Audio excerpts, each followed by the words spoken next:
തമിഴകത്തിന്റെ സ്വത്വത്തിൽ അലിഞ്ഞതാണ് സിനിമയും രാഷ്ട്രീയവും. വെള്ളവും മത്സ്യവും പോലെ പരസ്പരം ചേർന്ന് നിൽക്കുന്നത്. സ്ക്രീനിൽ നായകരായവർ നാടിന്റെ നായകരാകാൻ നോക്കുന്നത് ഇന്നും ഇന്നലെയും തുടങ്ങിയതല്ല.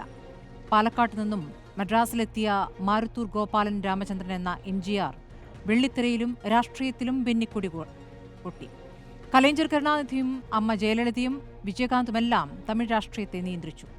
സൂപ്പർ സ്റ്റാർഡത്തിന്റെ അത്യുന്നതിയിൽ നിൽക്കെ സിനിമാ ജീവിതം അവസാനിപ്പിച്ച് അതേ വഴിയിൽ ഇറങ്ങിപ്പുറപ്പെട്ട വിജയ്ക്ക് പക്ഷേ സാധാരണ രാഷ്ട്രീയ നേതാവിനെങ്കിലും വേണ്ട അടിസ്ഥാന യോഗ്യതയായ ഉത്തരവാദിത്തം എന്നത് ഇല്ലാതായിപ്പോയി.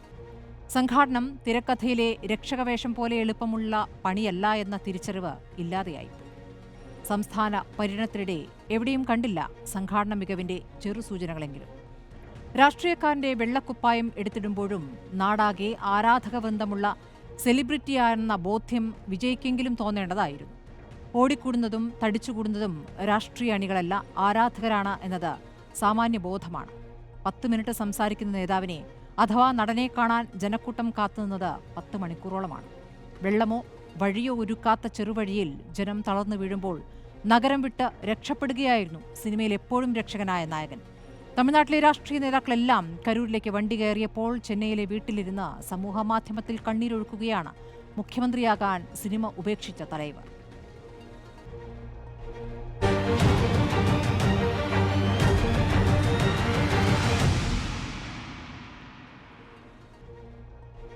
കരൂർ കുരുതിയോ എന്നാണ് നമ്മൾ ചർച്ച ചെയ്യുന്നത്. അനീഷ് ശ്രീമംഗലം DMK പ്രതിനിധി നമ്മോടൊപ്പം ചർച്ചയിലുണ്ട്. അരുൺ റാം മാധ്യമപ്രവർത്തകൻ, അദ്ദേഹവും ചർച്ചയിൽ ചേരും. Advocate N. Lalkumar, doctor Mohan Varghese, Damodar Prasad തുടങ്ങിയ രാഷ്ട്രീയ നിരീക്ഷകരും. ആദ്യം ഞാൻ മോഹൻ വർഗീസിലേക്ക് പോവുകയാണ്. ഡോക്ടർ മോഹൻ വർഗീസ്, ഇപ്പോൾ TVK ഒരു രാഷ്ട്രീയ പാർട്ടിയും നടൻ വിജയ് ഒരു രാഷ്ട്രീയ നേതാവായും മുന്നോട്ടു പോകാൻ സാധിക്കാത്ത വിധം ഈ സംഭവം മാറിക്കഴിഞ്ഞു. അതിന് യോഗ്യരല്ല എന്ന, യോഗ്യതയില്ലാത്ത പാർട്ടിയായി, യോഗ്യതയില്ലാത്ത രാഷ്ട്രീയ നേതാവായി മാറി വിജയ് എന്നാണോ ഈ സംഭവങ്ങൾ തെളിയിക്കുന്നത്? സ്മൃതി, യോഗ്യതയില്ലാത്ത പാർട്ടിയും യോഗ്യതയില്ലാത്ത നേതാവ് വിജയും എന്ന ഒരു നറേറ്റീവ് ഈ സംഭവം കൊണ്ട് ഉണ്ടായി എന്നത് സത്യമാണ്. ഒരു പ്രതിസന്ധി ഉണ്ടാകുമ്പോൾ ഓടി ഒളിക്കുന്ന നേതാവ്, ആ പ്രതിസന്ധി സൃഷ്ടിക്കുന്നതിൽ നിന്നും മാറി നിൽക്കാൻ വിവേകപൂർവ്വം അത് ഒഴിവാക്കാൻ കഴിയാത്ത ഒരു നേതാവ്. എത്രത്തോളം ഒരു നേതൃഗുണം വിജയ് പ്രകടിപ്പിക്കുന്നു എന്നത് ഒരു ഡിബേറ്റബിൾ പോയിന്റാണ്. അപ്പോൾ real life is the real thing. Real ലൈഫിനെ റിയൽ ലൈഫായി വ്യാഖ്യാനിക്കുന്നിടത്താണ് പലപ്പോഴും തമിഴ് മക്കൾക്ക് പറ്റുന്ന അബദ്ധം. ഇവിടെ നേരത്തെ ഇൻട്രോയിൽ സ്മൃതി സൂചിപ്പിച്ചതുപോലെ വലിയ ബുദ്ധിമുട്ടാണ് തമിഴ്നാട്ടിലെ രാഷ്ട്രീയ അന്തരീക്ഷം വിലയിരുത്തുന്നത്. സിനിമയിൽ നിന്നും മാറ്റി നിർത്തിക്കൊണ്ട് തമിഴക രാഷ്ട്രീയത്തെ വിലയിരുത്താനാവില്ല. ഏറെക്കാലമായി ഒരു അരനൂറ്റാണ്ടെങ്കിലുമായി യഥാർത്ഥത്തിൽ സിനിമ ജീവിതവും രാഷ്ട്രീയ ജീവിതവും എല്ലാം കൂടിക്കൊടിഞ്ഞ് കിടക്കുകയാണ്. ആര് മുഖ്യമന്ത്രി ആയാലും ഒരു സിനിമ ടച്ച് തമിഴ്നാട്ടിലുണ്ടായി. അതോടൊപ്പം തന്നെ ചേർത്ത് വായിക്കേണ്ട ഒന്നാണ് ദ്രാവിഡ രാഷ്ട്രീയം. ഇപ്പോൾ തമിഴക വെട്രി കഴകവുമായി കഴിഞ്ഞ വർഷം വിജയ് രംഗപ്രവേശം ചെയ്തപ്പോൾ ഒരു ഫ്രഷ്നെസ് ആണ് എല്ലാവരും പ്രതീക്ഷിച്ചത്. പരമ്പരാഗതമായ DMK ആൻഡ് AIADMK എന്ന ഒരു 2 ഹോഴ്സ് റേസിൽ നിന്നും ഒരു വ്യത്യാസമുണ്ടാകും. What is the difference? പലരും ചോദിച്ച ചോദ്യമാണ്. ഇദ്ദേഹത്തിന് ഒരു വ്യത്യസ്തത കൊണ്ടുവരാൻ കഴിയുമോ? പരമ്പരാഗത ദ്രാവിഡ രാഷ്ട്രീയത്തിൽ നിന്നും ഒരു വ്യത്യസ്തമായ ഒരു വികസന പന്ഥാവ് കൊണ്ടുവരാൻ കഴിയുമോ? അങ്ങനെ കൊണ്ടുവരാൻ കഴിയണമെങ്കിൽ ഭരണ പരിചയമുള്ള ആളുകൾ ഉണ്ടാവണം. ഇവിടെ നോക്കൂ, വിജയ് എന്ന നേതാവ് കഴിഞ്ഞാൽ പിന്നീടുള്ള ആളുകൾ താരതമ്യേന അപ്രശസ്തരായ ആളുകളാണ്. മറ്റ് പല പാർട്ടികളിലും പ്രവർത്തിച്ച് പരിചയമില്ലാത്ത, ഒരു പക്ഷേ ഈ ഇയക്കത്തിൽ നിന്നും വന്ന വിജയ് മക്കൾ ഇയക്കം എന്ന ഫാൻ ക്ലബിൽ നിന്നും കടന്നു വരുന്ന ആളുകളാണ്. അവർക്ക് എത്രത്തോളം ഒരു രാഷ്ട്രീയ പ്രക്രിയയെ മുന്നിൽ നിന്ന് നയിക്കാൻ കഴിയും, അത് ഏകോപിപ്പിക്കാൻ കഴിയും. ഈ പരാജയമെല്ലാം സംഭവിക്കുന്നത് സംഘാടന തലത്തിലാണ്. യഥാർത്ഥത്തിൽ നോക്കൂ, വിജയിൻ്റെ ഒരു ഡൈനമിക്സ് നോക്കൂ. ഒരുപക്ഷെ ആന്ധ്രാപ്രദേശിൽ NT രാമറാവു നടത്തിയ ഒരു വലിയ യാത്രയുണ്ട്, രഥയാത്ര. ഈ കോൺസെപ്റ്റ് തന്നെ NTRൻ്റെ സംഭാവനയാണ്. പിന്നീട് അത് LK അദ്വാനി, ലാൽകൃഷ്ണ അദ്വാനി അത് ഏറ്റെടുക്കുകയും വൻ ജനക്കൂട്ടത്തെ ആകർഷിച്ചുകൊണ്ട് വലിയ യാത്രകൾ നടത്തുന്നു. അതേപോലെ തന്നെ ഇപ്പോൾ YSR കോൺഗ്രസിൻ്റെ സ്ഥാപകൻ അദ്ദേഹവും ഈ ഉദർപ്പ് യാത്ര നടത്തുന്നത് കണ്ടു, ജഗൻമോഹൻ റെഡ്ഡി. തമിഴ്നാട് രാഷ്ട്രീയത്തിലേക്ക് വന്നാൽ വൻകിട നേതാക്കൾ എല്ലാം തന്നെ റാലികൾ, ഡെമോൺസ്ട്രേഷൻസ്, അതിൽ കൂടി ജനഹൃദയങ്ങളിൽ സ്ഥാനം നേടാൻ ശ്രമിക്കുകയാണ്. സമാനമായ പാതയിൽ തന്നെയാണ് വിജയ്. ലക്ഷങ്ങളെ ആകർഷിക്കുന്ന ഒരു ആകർഷകത്വം, അത് സിനിമ അഭ്രപാളികളിൽ നിന്നും വന്നതാണ്. ഇവിടെ നോക്കൂ, വിക്രവാണ്ടിയിൽ ആദ്യ സമ്മേളനം നടന്നപ്പോൾ തന്നെ വൻ ജനക്കൂട്ടമാണ്. അവിടെയും ഉണ്ടായി ഉന്തും തള്ളും. ഇത്രയും വലിയ അത്യാഹിതം ഉണ്ടായില്ല എന്നത് മാറ്റി നിർത്താം. മധുരയിൽ സമ്മേളനം നടന്നു. അവിടെയും വൻ ജനക്കൂട്ടമാണ് ഉണ്ടായത്. ഭാഗ്യം കൊണ്ട് രക്ഷപ്പെട്ടതാണ്. ഏതാനും പേര് മയങ്ങി വീണ പല സംഭവങ്ങളും ഉണ്ടായിട്ടുണ്ട്. ഇപ്പോഴിതാ ദീർഘമായ ഒരു പര്യടനത്തിലാണ്, ജില്ലാതല പര്യടനത്തിലാണ്. ഇത് നോക്കൂ, ഈ കരൂർ എന്ന പ്രദേശത്തേക്ക് വരാം. കരൂർ എന്ന പ്രദേശം അത് ചരിത്രം ഉറങ്ങുന്ന ഭൂമിയാണ്. ചേര രാജാക്കന്മാരുടെ ആസ്ഥാനം. ഒറിജിനലി കേരളം ആണല്ലോ ചേരനാടെന്ന് പറഞ്ഞിരുന്നത്. പ്രാചീന തമിഴകത്തെ ചേരനാട്. ചേരനാടിൻ്റെ ഭരണാധികാരികൾ, ചേരന്മാർ കടന്നു വന്നത് തമിഴ്നാട് കോയമ്പത്തൂരിലേക്കുള്ള കരൂർ മേഖലയിലാണ്. ആ നദിക്കരയിൽ നിന്നും കടന്നു വന്ന ചേരന്മാരാണ് കേരളത്തിൻ്റെ ഭാഗതയെ നിർണ്ണയിച്ചത്. അതുകൊണ്ട് ചരിത്രം ഉറങ്ങുന്ന വലിയ മണ്ണ് തന്നെയാണ് കരൂർ. അത് ഇന്ന് വലിയൊരു നഗരമൊന്നുമല്ല, ഒരു മീഡിയം റേഞ്ച് സിറ്റി മാത്രമാണ് കരൂർ. അവിടെ ഒരു സമ്മേളനം നടത്തണം എന്ന് ആഗ്രഹിച്ചുകൊണ്ട് TVKയുടെ തമിഴക വെറ്ററി കഴകത്തിൻ്റെ ജില്ലാതല ഭാരവാഹികൾ റിക്വസ്റ്റ് കൊടുക്കുകയും 3 പ്രാവശ്യമാണ് വേദി അവർ മാറ്റി വന്നത്. വളരെ ഇടുക്കുള്ള ഒരു സ്ഥലത്ത് കേവലം 10,000 പേർക്ക് മാത്രം അക്കോമഡേഷൻ അല്ലെങ്കിൽ അവർക്ക് തങ്ങി നിൽക്കാവുന്ന ഒരിടം സെലക്ട് ചെയ്യുകയും അവിടേക്ക് 1,00,000-ലധികം, 1.5 ലക്ഷം വരെയാണ് ഇപ്പോൾ എസ്റ്റിമേറ്റുകൾ പറയുന്നത്, 1.5 ലക്ഷം പേര് വരെ കടന്നു വരികയും ചെയ്യുന്ന സാഹചര്യം ഒരുക്കിയതിൽ ഒരുപോലെ തന്നെ പങ്ക് സംസ്ഥാന പോലീസിനും അതേപോലെ തന്നെ TVKയ്ക്കുമുണ്ട്. TVKയ്ക്ക് അറിയാം വിജയിൻ്റെ റാലിയാണ്. വിജയിൻ്റെ റാലിയിൽ 10,000-ങ്ങളല്ല പങ്കെടുക്കുന്നത്, ലക്ഷങ്ങൾ ഒരുപക്ഷെ പങ്കെടുത്തേക്കാം. ഇത് മുൻകൂട്ടി കാണാൻ കഴിയാത്ത ഒരാളല്ല വിജയ്. മുൻകൂട്ടി കാണാൻ കഴിയാത്ത ആളുകൾ ആവരുത് സംഘാടകർ. അവിടെ സംഘാടകർക്ക് പിടിച്ചു. അവർ കൊടുത്ത കണക്കുകൾ ശരിയായിരുന്നില്ല. 2, പോലീസ് സാന്നിധ്യം കേവലം 500 പേര് മാത്രമായിരുന്നു പോലീസ് സാന്നിധ്യം. അപ്പോൾ എത്ര പേരാണ്? 1.5 ലക്ഷം പേര് നിയന്ത്രിക്കാനായി കേവലം 500 പേർ. അത് നമ്പേഴ്സാണ്. 10,000 പേരെത്തുമെന്ന് പറയുന്ന പരിപാടി 10,000 പേരെത്തുമെന്നാണ് അനുമതി തേടുമ്പോൾ പറഞ്ഞിരുന്നത്. സമയം പറഞ്ഞിരുന്നത് 3 മണി മുതൽ 10 മണി വരെ എന്നാണ്. അങ്ങനെ പറയുമ്പോഴും വെളുപ്പാൻ കാലത്ത് മുതൽ ഈ പറയുന്ന ആരാധകർ, താരത്തെ കാണാനുള്ള ആരാധകരാണ് അവിടേക്ക് ഒഴുകിയെത്തിയിരുന്നത്. എന്നിട്ട് വിജയ് എത്ര മണിക്കാണ് എത്തിയത്? 7:50. അതെ, 7:50. താളപ്പിഴകളുടെ ഒരു ഘോഷയാത്ര തന്നെയാണ് വിജയിന് സംഭവിച്ചത്. നോക്കൂ, അതിന് മുൻപത്തെ സിറ്റി നാമക്കല്ലിൽ നിന്നും അദ്ദേഹം ഇങ്ങോട്ട് കടന്നു വരികയാണ്. അവിടുന്ന് ട്രിച്ചിയിൽ നിന്നും വലിയൊരു വാഹന വ്യൂഹത്തിൻ്റെ അകമ്പടിയോടുകൂടി ആ വാഹന വ്യൂഹത്തിൽ വിജയ് ഇരിക്കുന്നു. എപ്പോഴും ഈ തമിഴ് നേതാക്കന്മാരൊക്കെ ഇരിക്കുന്നത് അവരുടെ മുഖത്തേക്ക് ലൈറ്റൊക്കെ തെളിച്ചുകൊണ്ട് ഗ്ലാമറിലിരിക്കുന്ന നേതാക്കളാണ്. അത് ജയലളിത അങ്ങനെ തന്നെയായിരുന്നു യാത്ര ചെയ്തിരുന്നത്. പെട്ടെന്ന് വിജയിൻ്റെ വാഹനത്തിൻ്റെ ഷട്ടർ അങ്ങ് വീഴുകയാണ്. ജനങ്ങൾക്ക് വിജയനെ കാണാനാവുന്നില്ല. ഈ ജനങ്ങളെല്ലാം കിട്ടിയ വാഹനങ്ങളിലെല്ലാം തന്നെ വൻപൻ റാലിയായി, ഘോഷയാത്രയായി കടന്നു വരികയാണ്. ഈ ഇടുക്കിടെയുള്ള സ്ഥലമായ നാമക്കൽ ഈ സ്ഥലത്തേക്ക് വരികയാണ്. അവിടെ പല ആവർത്തി മൈക്കിലൂടെ പറഞ്ഞതാണ് ജനക്കൂട്ടം സംയമനം പാലിക്കണം, കടന്നു വരുന്ന വാഹനങ്ങൾ അവിടെ നിർത്തണം. ഇതൊന്നും ചെവിക്കൊള്ളാതെ ആ സ്ഥലത്തിന് ഹോൾഡ് ചെയ്യാനാവാത്ത രീതിയിൽ ജനം എത്തുന്നത് പ്രിവെൻറ്റ് ചെയ്യാൻ സംഘാടകരായ പാർട്ടിക്ക് കഴിഞ്ഞില്ല. തമിഴക വെറ്ററി കഴകത്തിൻ്റെ നേതാക്കന്മാർ കഴിഞ്ഞില്ല. ഒരു പാർട്ടി അടിസ്ഥാന തത്വമാണ്.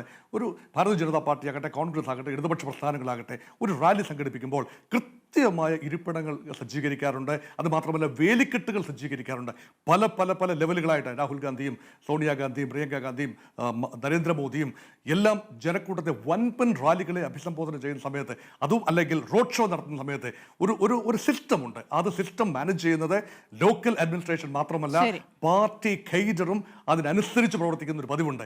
ഇവിടെ അങ്ങനെ സംഭവിച്ചില്ല എന്നത് വൻ വീഴ്ച തന്നെയാണ്. അതുകൊണ്ടാണ് തമിഴകത്തെ ഒരു മനസ്സ്, ഈ വീരാരാധനയുടെ ഒരു മനസ്സ്, അത് തിരിച്ചറിയാൻ ഒരുപക്ഷെ സംവിധാനത്തിന് കഴിഞ്ഞില്ല, തൻ്റെ പുതിയ പാർട്ടിക്ക് കഴിഞ്ഞില്ല.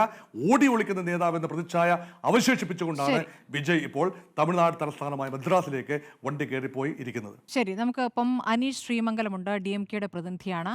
അദ്ദേഹം കുറച്ചു നേരമേ ഉള്ളൂ, ഞാൻ അദ്ദേഹത്തിലേക്ക് ഒന്ന് പോവുകയാണ്. അനീഷ്, ഇപ്പോൾ ഈ കരൂരിലുണ്ടായ സംഭവവികാസങ്ങൾ അത് പൂർണ്ണമായും ഈ പറഞ്ഞ വിജയുടെയും വിജയുടെ പാർട്ടിയുടെയും TVKയുടെയും ഉത്തരവാദിത്തമാണ് എന്നാണോ DMKയ്ക്ക് പറയാനുള്ളത്? കാരണം DMKക്കെതിരെ, കേന്ദ്രം ഭരിക്കുന്ന BJPക്കെതിരെ വിമർശനങ്ങൾ ഉന്നയിച്ചുകൊണ്ടാണ് വിജയുടെ പരിപാടി നടന്നത്. പക്ഷേ ആ പരിപാടിക്ക് എല്ലാ ഘട്ടത്തിലും തടസ്സം നിൽക്കുകയായിരുന്നു സർക്കാർ എന്നുള്ള വാദമാണല്ലോ പറഞ്ഞത്. നേരത്തെ തന്നെ ഈ റാലി, ഈ പര്യടനം തുടങ്ങിയ ഘട്ടത്തിൽ തന്നെ അതിൽ ചില മാർഗനിർദ്ദേശങ്ങളൊക്കെ നൽകിയിരുന്നല്ലോ, ഇങ്ങനെയുള്ളവർക്കൊക്കെ പങ്കെടുക്കാം, അതിൽ ഗർഭിണികൾ, കുട്ടികൾ ഒന്നും വരാൻ പാടില്ല, പ്രായമായവർ വരരുത് എന്നതടക്കമുള്ള 32 നിർദ്ദേശങ്ങൾ പോലീസ് മുന്നോട്ട് വെച്ചിരുന്നു. പക്ഷേ അത് ഞങ്ങളുടെ പരിപാടികൾക്ക് നിയന്ത്രണം ഏർപ്പെടുത്തുന്ന മനഃപൂർവ്വമാണെന്നും ഈ പറയുന്ന വിജയുടെ രംഗപ്രവേശം തടയാനാണ് എന്നുമുള്ള വാദമാണ് വിജയ് പറഞ്ഞിരുന്നത്. അങ്ങനെ അവർ ഹൈക്കോടതിയിലേക്ക് നീങ്ങുകയും ചെയ്തതാണ്. ഇപ്പോൾ ഉണ്ടായിരിക്കുന്ന സംഭവവികാസങ്ങളെ DMK എങ്ങനെയാണ് കാണുന്നത്? അല്ല, ഇത് തീർച്ചയായിട്ടും ഒരു പാർട്ടിയുടെ അല്ല, വിജയ് എന്ന് പറയുന്ന വ്യക്തിയുടെ സ്വജനപക്ഷമായിട്ടുള്ള ഒരു രാഷ്ട്രീയ നിലപാട്, അല്ലെങ്കിൽ അദ്ദേഹത്തിന്റെ സമൂഹത്തിലേക്ക്, അല്ലെങ്കിൽ ഒരു പ്രത്യേകിച്ച് എന്തെങ്കിലും ഒരു ലക്ഷ്യം കണ്ടുകൊണ്ടുള്ള ഒരു പ്രവൃത്തിയുടെ ഒരു അനന്തരഫലം മാത്രമാണ് ഇന്നലെ നമുക്ക് കാണാൻ സാധിച്ചത്. കാരണം ഒരുപാട് രാഷ്ട്രീയ ഒരാഴ്ചയ്ക്ക് മുമ്പ് തന്നെ നമ്മുടെ ബഹുമാനപ്പെട്ട സ്റ്റാലിൻ മുഖ്യമന്ത്രി അവരുടെ ഒരു പ്രോഗ്രാം ഇതേ സ്ഥലത്ത് നടക്കുകയുണ്ടായി.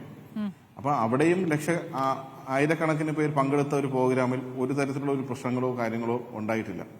പക്ഷേ വിജയ് എന്ന് പറയുന്ന ഒരു ആക്ടർ അത് നമ്മുടെ പൊതുസമൂഹത്തിലേക്ക് ഇറങ്ങുമ്പോൾ, പ്രത്യേകിച്ച് തമിഴർ, നമുക്ക് എല്ലാവർക്കും അറിയാവുന്നതാണ് ഒരു നടനെ എങ്ങനെയാണ് അവിടെ സ്വീകരിക്കുന്നതെന്ന്. അപ്പൊ അവിടെ സ്വാഭാവികമായിട്ടും ഒരു നടൻ വരുമ്പോൾ അവർ പറയുന്നതിനേക്കാൾ അധികമായിട്ടുള്ള ആൾക്കാർ എത്തുമെന്നുള്ളത് ഒരു യാഥാർത്ഥ്യമാണ്. അപ്പം അതുമാത്രമല്ല, ഇദ്ദേഹത്തിന്റെ സർക്കാർ കൂടി നോക്കേണ്ടതല്ലേ അനീഷ് ശ്രീമംഗലം? ആ യാഥാർത്ഥ്യം സർക്കാർ കൂടി മനസ്സിലാക്കേണ്ടതായിരുന്നില്ലേ? കാരണം 10,000 പേരുടെ ആണ് അനുമതി തേടിയിരുന്നത്, പക്ഷേ 1.5 ലക്ഷം കവിഞ്ഞു എന്നാണ്. 10,000 അതെ 1.5 ലക്ഷം കഴിഞ്ഞു, അത് യാഥാർത്ഥ്യം തന്നെയാണ്. പക്ഷേ അവിടെ ഒരു രാഷ്ട്രീയ നേതാവ് ഒരു നല്ലൊരു സംഘടന, അല്ലെങ്കിൽ ഒരു എന്താ പറയാ, എങ്ങനെ കാര്യങ്ങൾ മുൻകൂട്ടി കണ്ടുകൊണ്ട് പ്രവർത്തിക്കാൻ കഴിവുള്ള ഒരു വ്യക്തി തന്നെയായിരിക്കണം. പക്ഷേ കൃത്യമായിട്ടുള്ള ഒരു അടിസ്ഥാനവും ഇല്ലാതെ ഒരു പബ്ലിക് പ്രോഗ്രാം വച്ചതിന്റെ അനന്തരഫലം മാത്രമാണ് ഇന്നലെ നമ്മൾ കാണുന്നത്. അത് കൃത്യമായിട്ടും വിജയ് എന്ന് പറയുന്ന നടന്റെ ഭാഗത്തു നിന്നും, അല്ലെങ്കിൽ ആ TV എന്ന് പറയുന്ന രാഷ്ട്രീയ പാർട്ടിയുടെ ഭാഗത്തു നിന്നുമുള്ള തെറ്റുകൾ തന്നെയാണ്. അവിടുത്തെ പോലീസ് സംവിധാനം അവർക്ക് അപേക്ഷ കൊടുത്തതനുസരിച്ചുള്ള എല്ലാ അടിസ്ഥാന സൗകര്യങ്ങളും കൊടുത്തിട്ടുണ്ടായിരുന്നു. പക്ഷേ 12 മണിക്ക് തുടങ്ങാനിരുന്ന ഒരു പരിപാടി തുടങ്ങിയത് 7:30, ഏകദേശം 7 മണിക്കൂറോളം ഇത്രയും ജനങ്ങൾ അവിടെ വന്ന് കാത്തിരുന്നു. അതുമായി ബന്ധപ്പെട്ടുള്ള വിഷയങ്ങളുണ്ടായി. ഇതിലൊന്നും ഒരു പ്രതികരണം പോലും ചെയ്യാതെയാണ് ഇന്നലെ നടൻ അവിടെ നിന്ന് പോയത് തന്നെ. ഇതിൽ DMK എടുക്കുന്ന നിലപാട് എന്താണ്? ഇനിയിപ്പോൾ ഈ രാഷ്ട്രീയ പാർട്ടി പര്യടനം നടത്തരുത്, ഇനി പര്യടനം അവസാനിപ്പിക്കണമെന്ന് പറഞ്ഞുകൊണ്ടൊരു ഹർജി ഹൈക്കോടതിയിലേക്ക് പോയിട്ടുണ്ട്. അത് ഈ പരിപാടിയിൽ പങ്കെടുത്ത ഒരാളാണ് എന്നാണ് നമുക്ക് അറിയാനാകുന്നത്. അതിന് പിന്നിൽ DMK ആണെന്നും കേൾക്കുന്നു. എന്താണ് അതേക്കുറിച്ച് പറയാനുള്ളത് അനീഷ്? അല്ല, DMKയുടെ നിലപാട് ഇന്നലെ തന്നെ മുഖ്യമന്ത്രി അടക്കമുള്ളവർ പറഞ്ഞിട്ടുണ്ട്. ഇദ്ദേഹത്തിനെതിരെ നരകത്തിക്ക് കേസെടുത്ത് തുടർ നടപടികൾ ഉണ്ടാവണം.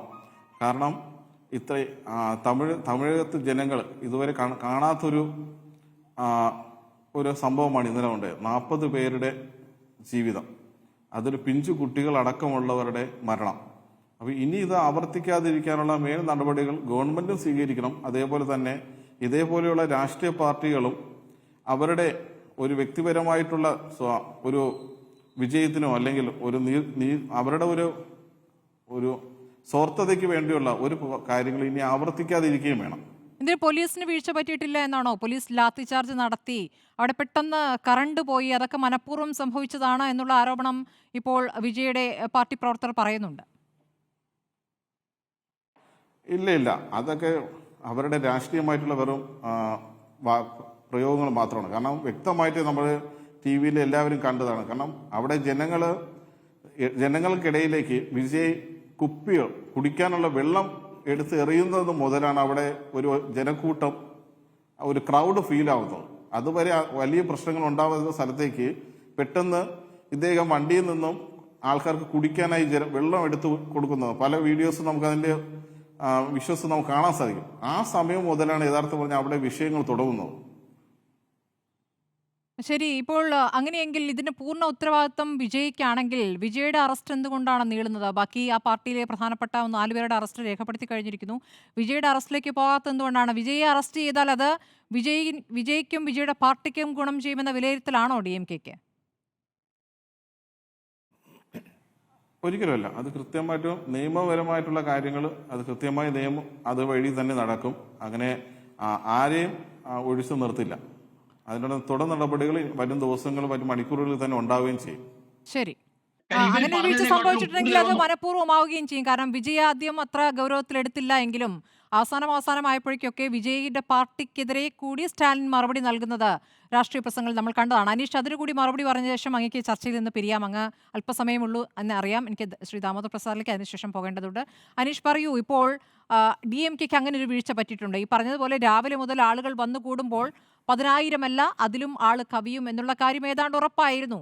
അപ്പോൾ അതിനനുസരിച്ച് പെരുമാറുക, അതിനനുസരിച്ച് കൂടുതൽ പോലീസിനെ വിന്യസിക്കുക എന്നൊരു ഉത്തരവാദിത്തമുണ്ടല്ലോ. അവിടെ വീഴ്ചയില്ലേ? അല്ല, പോലീസുകാരുടെ ഭാഗത്ത് വീഴ്ച ഉണ്ടെന്ന് പറയാൻ സാധിക്കില്ല. കാരണം ഇതിനു മുമ്പുള്ള ഇതിന് 2 ദിവസത്തിന് മുമ്പുള്ള പ്രോഗ്രാം, അപ്പോൾ അവിടെയും ഇതുപോലെ ജനക്കൂട്ടങ്ങൾ വന്നതും വിജയ് വരുന്ന സമയത്ത് ഇലക്ട്രിക് പോസ്റ്റുകളിൽ പോലും അവർ വലിഞ്ഞു കയറി കറണ്ടാണ് പോകുന്നത് അല്ല അതുപോലും ചിന്തിക്കാതെ ഉള്ള ഒരു സാഹചര്യം അവിടെ ഉണ്ടായിരുന്നു. ആ സമയത്ത് കൃത്യമായിട്ടും ഇലക്ട്രിസിറ്റി വരെ കട്ട് ചെയ്ത് ജനങ്ങളുടെ രക്ഷയ്ക്ക് വേണ്ടി സർക്കാർ സംവിധാനം ചെയ്തു. പക്ഷെ അതുപോലും DMK-ക്ക് എതിരെയാണ് വിജയ് പറഞ്ഞത്. അവരുടെ പ്രോഗ്രാം തളർത്താൻ വേണ്ടി അല്ലെങ്കിൽ അതിനെ ഒന്നുമില്ലാത്ത രീതിയിലാക്കുവാൻ വേണ്ടി ഗവൺമെന്റ് മനഃപൂർവ്വം ചെയ്തതെന്നുള്ള രീതിയിൽ ഒരു ആരോപണം ഉണ്ടായിരുന്നു. അപ്പോൾ അവിടെ കൃത്യമായിട്ടും ഈ ആരോപണങ്ങൾ കുറയ്ക്കാനായിട്ടുള്ള പല നടപടികളും പോലീസിന്റെ ഭാഗത്തുനിന്ന് ഉണ്ടായിരുന്നിട്ടുണ്ടാവാം. പക്ഷേ ഇത്രയും ഏറെ ജനങ്ങൾ അത് രാത്രി സമയത്ത് വന്നു കയറുമ്പോൾ അവിടെ ഉണ്ടായിട്ടുള്ള ചില പോരായ്മകളും അത് കൃത്യമായിട്ട് DMK ഗവൺമെന്റ് പരിശോധിക്കുകയും അതിനോട് ഏതെങ്കിലും ഉദ്യോഗസ്ഥരുടെ ഭാഗത്തുനിന്ന് അത്തരത്തിലുള്ള നടപടികൾ ഉണ്ടായിട്ടുണ്ടെങ്കിൽ അതിനും കൃത്യമായിട്ടുള്ള നിയമ നടപടികൾ ഗവൺമെന്റിന്റെ ഭാഗത്തുനിന്ന് ഉണ്ടാവും. ഈ ഹൈക്കോടതി എന്തായാലും നാളെ കേസ് പരിഗണിക്കുന്നുണ്ട്. ഹൈക്കോടതി പരിഗണിക്കുമ്പോൾ സംസ്ഥാന സർക്കാർ എന്തു ചെയ്തു സുരക്ഷയ്ക്ക് എന്നൊരു ചോദ്യം കൂടി ഉയരും. അപ്പോൾ അങ്ങനെ ഒരു വിമർശനങ്ങൾ കൂടി ആശങ്കപ്പെടുന്നുണ്ടോ? ഇനിയിപ്പോൾ അറസ്റ്റിന്റെ കാര്യത്തിൽ കോടതി പറഞ്ഞിട്ടാകാം അറസ്റ്റ് എന്നുള്ളതാണ് DMK-യുടെ തീരുമാനമെന്ന് അറിയുന്നു. കാരണം DMK സ്വയം അങ്ങനെ ഒരു തീരുമാനം, സർക്കാർ അങ്ങനെ സ്വയം ഒരു തീരുമാനം എടുത്താൽ അത് സർക്കാരിന് തിരിച്ചടിയാകുമെന്നുള്ള ആശങ്കയാണല്ലോ.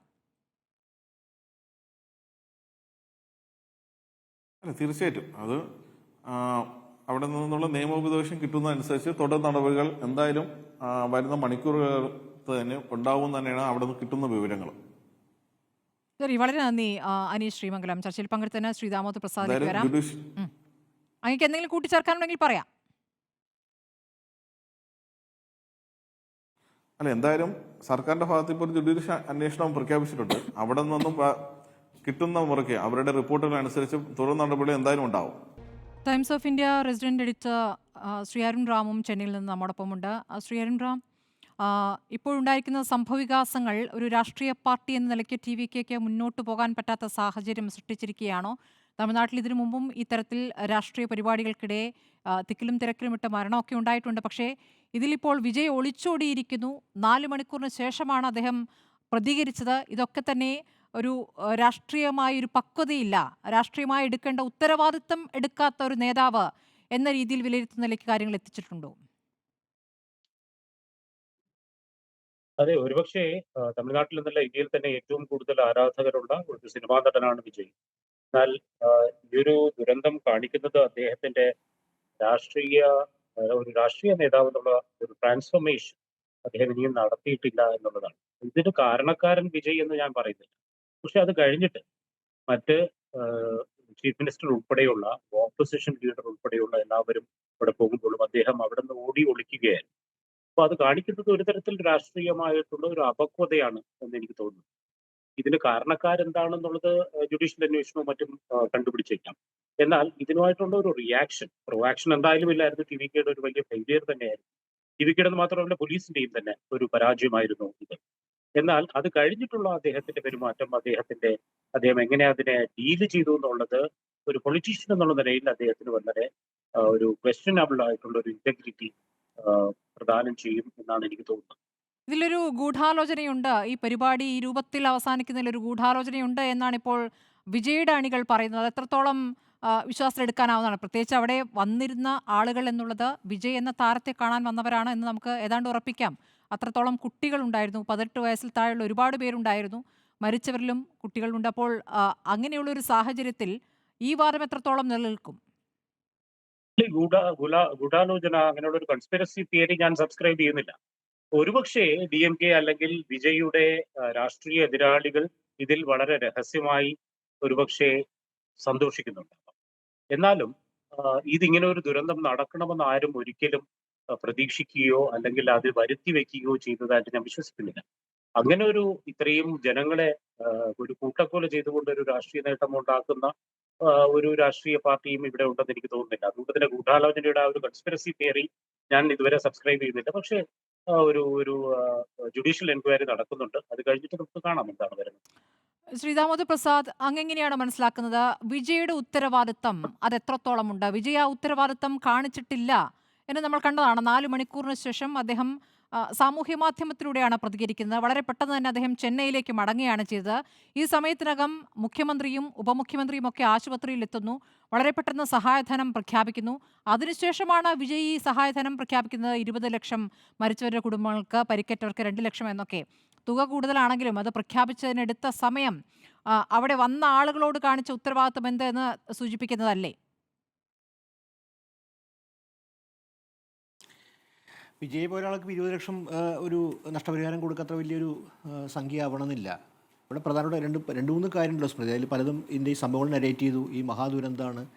അതിനുശേഷമുള്ള ഇപ്പോഴത്തെ ഡെവലപ്മെൻറ്റ് നമ്മൾ നോക്കുകയാണെങ്കിൽ അതിലാണ് നമ്മുടെ അരുൺ റാം പറഞ്ഞ കാര്യത്തിനെ തുടർന്ന് നമുക്ക് നോക്കുന്ന കാര്യം വിജയുടെ റിയാക്ഷൻ. ഒന്നാമതായിട്ട് ഇപ്പോൾ NT രാമറാവുമായിട്ടൊന്നും വിജയെ താരതമ്യം ചെയ്യുന്ന യാതൊരു അർത്ഥമില്ല. കാരണം തെലുങ്ക് അവിടെ ഒരു പ്രത്യേക എന്താ പറയുക, തെലുങ്ക് രാജ്യത്തിൻ്റെ അഭിമാന പ്രശ്നം രാഷ്ട്രീയ ഉയർത്തിക്കൊണ്ടാണ് NT രാമു രാഷ്ട്രീയ രംഗത്തേക്ക് വരുന്നത്. ഈ വിജയ് ഒരു രാഷ്ട്രീയ പ്രശ്നം ആ നിലയ്ക്ക് ഉന്നയിച്ചിട്ടില്ല. കാര്യം കേന്ദ്ര സർക്കാരിനെയും സംസ്ഥാന സർക്കാർ വിമർശിക്കുന്ന ഒരു പ്രത്യേകമായ രാഷ്ട്രീയ ദ്രാവിഡ മുന്നേറ്റ കഴകത്തിൻ്റെ രാഷ്ട്രീയമോ അല്ലെങ്കിൽ MG രാമേന്ദ്രൻ വരുന്ന തന്നെ ഒരു പ്രത്യേക ഘട്ടത്തിലാണ്. ദ്രാവിഡ രാഷ്ട്രീയത്തിൻ്റെ ഭാഗമായി തന്നെയാണ് സ്റ്റാർ വാല്യൂ ഉപയോഗിച്ചിട്ട് ശരി തന്നെയാണ്. അത് നമുക്ക് DMK ഡിസ്ട്രി മുഴുവൻ നോക്കിയാലും DMK അത് എല്ലാ കാലത്തും ഉപയോഗിച്ചിട്ടുള്ളതാണ്.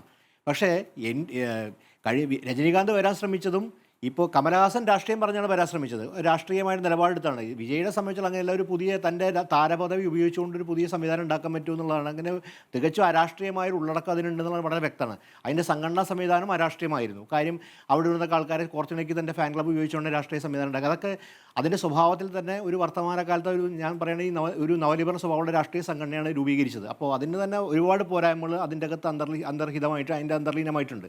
പ്രധാനപ്പെട്ട കാര്യം ഇപ്പോൾ ഈ വിജയ് ചെന്ന് നിൽക്കുന്ന ഒരു സാഹചര്യം നമുക്ക് നോക്കാം. കാര്യം DMK എതിർക്കുക. BJP ഇതിൻ്റെ അകത്ത് പെല്ലെ നിങ്ങൾ നോക്കിയാൽ ഈ കഴിഞ്ഞ മണിക്കൂറിൽ BJPയുടെ നിലപാടുകളിൽ വലിയ തോതിൽ വിജയം വിമർശിക്കുന്നതിൽ പിന്നോട്ട് പോയിട്ടുണ്ട്. എന്താ കാരണം? CBI അന്വേഷണമാണ് വിജയ് ആവശ്യപ്പെടുന്നത്. CBI അന്വേഷണം ആവശ്യപ്പെടുന്നതിനാണ് കേന്ദ്ര സർക്കാരെ സംബന്ധിച്ചിടത്തോളം അവരുടെ ഏറ്റവും വലിയ ദക്ഷിണേന്ത്യയിലെ ഏറ്റവും വലിയ പ്രൈം ടാർഗറ്റ് സ്റ്റാലിനാണ്, DMK ആണ്. ദക്ഷിണേന്ത്യയിലെ ഏറ്റവും വലിയ പ്രൈം ടാർഗറ്റ് സ്റ്റാലിനും DMK ആണ്. അപ്പോൾ DMK സ്റ്റാലിനേക്കാൾ വലിയ ടാർഗറ്റ് അല്ല വിജയ്.